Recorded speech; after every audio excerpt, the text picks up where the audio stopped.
Hello students, hello again. This is Ms. Ruth, volunteering with the public schools in Oakland, California. Today's musical shorts lesson is about ledger lines. So you may have been wondering, here we have our staff, our treble clef, and it's filled with notes, and there's only 9 notes on the staff.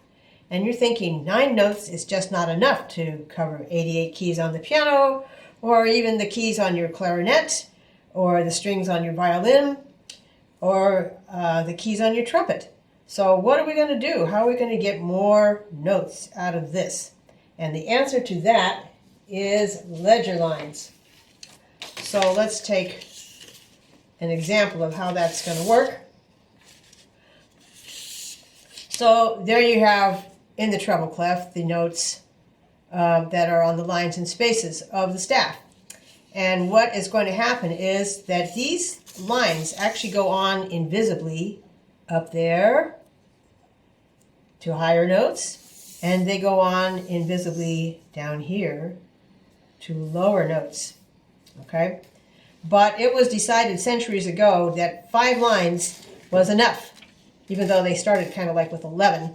So then we got into the habit of using what we call ledger lines. So let's put some ledger lines on here.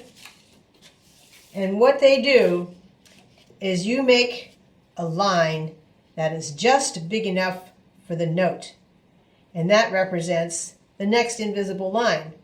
And then this will represent the invisible line after that, and the invisible line down after that. And these are ledger lines. There is the spelling of it, just so you know. So let's draw some notes on these ledger lines just to see how this would work. So since we know that we're going by the alphabet, before E would come D, and we'd have to put that between this line and the next invisible line. Okay? We don't need to show this invisible line actually because it's still connected to this one, so we actually know where that is located. But then once we go from D lower to C, which will now have to be on the line, then you see that we need to put that ledger line there so that we know that we have gone from E down to D and then down to C. All right? So if you want to take the next space after that between this invisible line and this invisible line, then we would put this note on the space, and that would be the next note of the alphabet going backwards, B. All right, so then we can go on putting notes.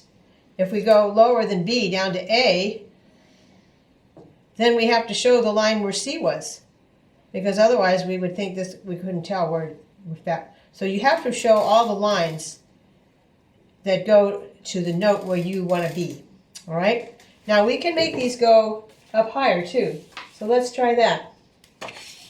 Let's go higher. And if I do that,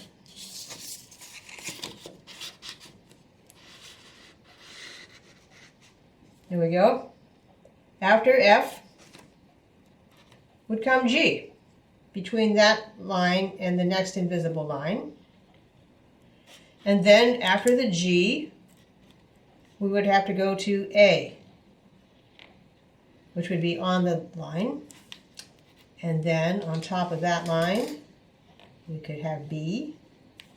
And then there's A, there's B, and this would be C.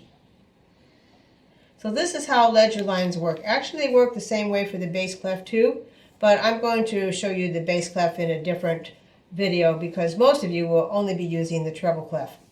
So now that you can see how ledger lines are working, you know that you're going to have room for all the notes with ledger lines going up and ledger lines going down below. You will have room for all the notes on your musical instrument that you will be playing. So remember, ledger lines. See you next time.